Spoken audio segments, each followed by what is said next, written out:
So here's a way you could state the Eunomian premise, right? And I'm going to put S5 in here, so I want that later. But the Eunomian premise would say it's not possible that there exists an X. And so, well, one thing I should have, well, let me go through this and I'll say why it is. So there exists, there is an X such that X exists, and X is divine, and X is from something, right? That's the Eunomian premise. So it says that there's an X that exists and is divine and is ab alio, or from something else. And the Eunomian premise is saying that's not possible. If you wanted to say that it is possible for there to be an X such that X exists and is divine and is from another, right? And you want to say, well, that entails that you could have something non-divine that is ase, right? Here, that would be this proposition. So it's possible for there to be something that exists and it's not divine, but it is not from something else, right? It's ase. And you can just see that you don't get the entailment. And I clicked this this thing for S5. So there's different systems of modal logic. S5 is the strongest. So if you could get an entailment, you would definitely get it with S5, but you don't, and it'll give you a counter model here and so forth. So I tried to kind of give that was where I used the box, the infamous box. Just back to the box. So all well, the box is not helping me at all, to be honest with you. The box is not helping me. It's logic. So I mean, if logic doesn't help, I don't know how to help you. But I tried to kind of give a layman's explanation of why this isn't valid, but it just didn't seem to register with it. So I'll just say this, like here it is. You can see on this validity checker, like that isn't a valid argument. So we had the first argument, the nature of nature's argument. I think maybe you could get it into a valid form for something, but it relies on just a total misreading of Aristotelian metaphysics. The second argument is just not even valid. And I mean, you'd have to back it up with an argument that would make it superfluous in the first place. This is all because something else other than the divinity can entail aseity. Is that right? Yeah, because the fact that fatherhood is, and actually I can do that on here too. Let's see, I've got some notes here. So let me see. Let me move this screen out of the way as my screen's cluttered kind of. So here's how you would say the ability to generate a divine person is God's hypostatic property, right? So you say necessarily for any X, if X exists, then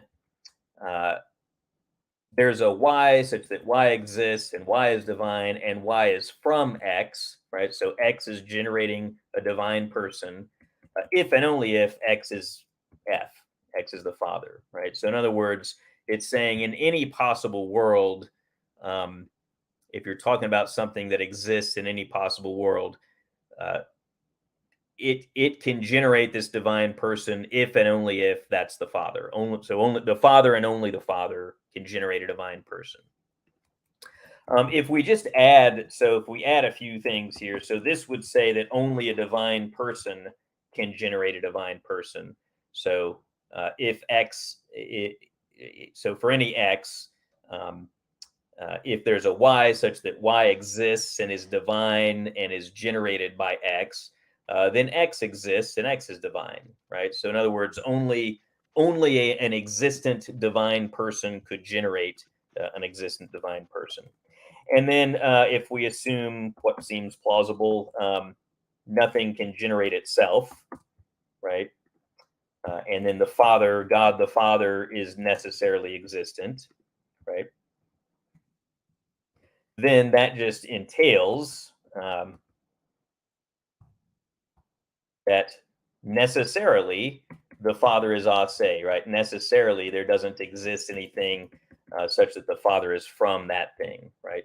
And it'll sometimes this thing kind of takes a little while and chokes up, but there you go. So you can see, like, yeah, those premises entail a conclusion. So the question is, right, if you want to say, like, oh, there's just no way that you could get aseity being necessitated by anything else, then which one of these premises would Jake want to deny? Would he want to say that God is not a necessarily existent being? I mean, that's kind of the point of his third argument, which we'll get to in a second, was he wanted to, he thought if he could get me to say that God didn't necessarily exist, then that would be a big problem.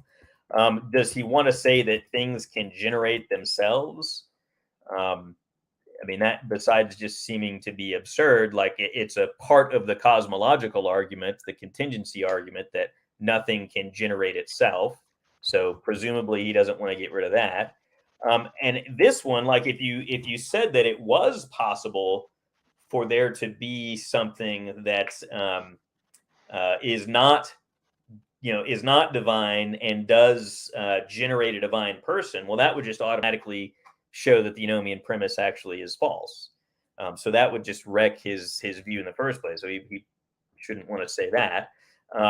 So the only thing that's left is to deny that that fatherhood is God's hypostatic property, right? But again, if you had an argument for that, then you just wouldn't need the ase cow argument, right? You just, if divine fatherhood can't be God's hypostatic property, then I already admit that it can't be a non-hypostatic property, it can't be a shareable property. So you just automatically get the Eunomian premise. So he'd have to have an independent way of showing that that's true. The fallacy that you're making is trying to infer the logical converse of a proposition, right? So again, from if P then Q, it doesn't follow that if Q then P, right? So let's take this square here, right? So let's say these are things that are dependent and contingent. These are things that are independent or they're necessary, right? Here's things that are uncaused and things that are caused. So the principle of sufficient reason gets rid of this box, right? It says you can't have a contingent being like a cow that doesn't have a cause, right? That's uncaused. So if it's contingent, it's got to go down here in this caused spot, right? The cosmological argument, for example, says, okay, well, you've got all these things that are caused, but they can't just be caused in a circle, and it can't go on infinitely, right? So we need to get out of this caused section to something up here that's uncaused, right? But the only thing that's uncaused is going to be a necessary being. So that's kind of how the cosmological argument says we got to get out of here. Yeah, but what to arrive at there? That leaves this box open, right? So this box says this is something that's independent, it's necessarily existent, but it does have a cause, right? It doesn't require a cause, it just happens to have one. Just like I have blue eyes, the nature of human beings doesn't require me to have blue eyes. I just do. Yeah, I understand that, but I'm saying under your conception, an ab alio thing, meaning something that's caused, right? You're saying that it must be contingent, but not all contingent things must have a cause. I don't understand. No. So again, just back to the box.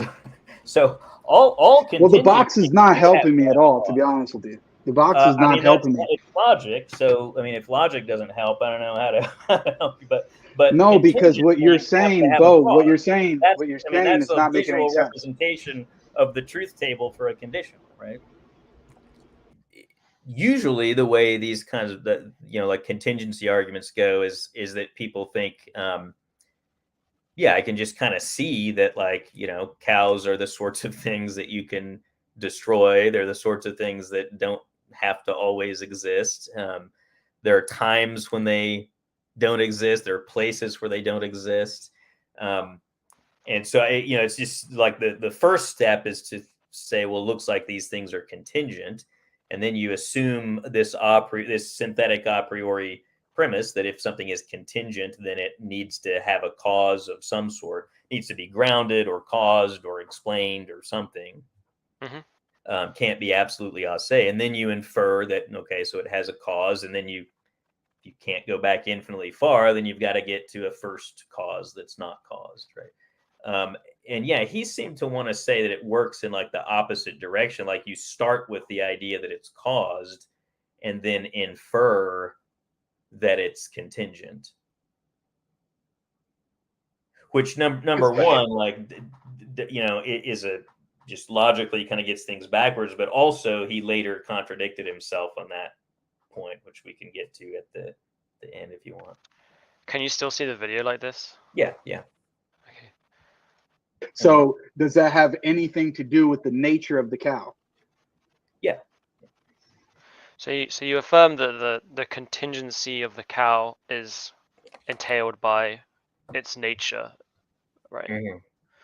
Right. So this is my point. Is that right? So this is my point. Is that the nature of the rock and the cow have to do with why it is contingent and couldn't be ase. Mm-hmm. So you agree that it's the nature of the rock and the cow that entail the contingency of the rock and the cow. Okay. Right. Okay. So then the reverse of that, why would right? But then exactly. But then that would mean the reverse should also be true. But you're saying it's not. That see, that's the fallacy. Yeah, that's the fallacy right there. That the reverse has to be true. Yeah. So what he wants is, so let's see. He wants to get the Eunomian premise, right? So it's impossible to have the divine nature without aseity, and he, I guess, wants to say what that's entailed by what the fact that it's not possible to have something that's not divine but not ab alio, and that's just not valid. Oh, wait, let me put your logic tree up. Oh yeah, sorry, the one up there. Yeah, so here, right? So this would be saying it's not possible for there to be something that exists and is non-divine, and it's ase, right? So it's not possible to have an ase cow or anything else that's not divine. And then he wants to say that that entails that it's not possible to have something that exists and is divine and is not ase, right? But that's not, I mean, there you go, in case you didn't. Boom. Boom. Right, not valid. So yeah, I just, it's like it's not even valid. And I tried to explain that in kind of, simple-ish terms in the debate, and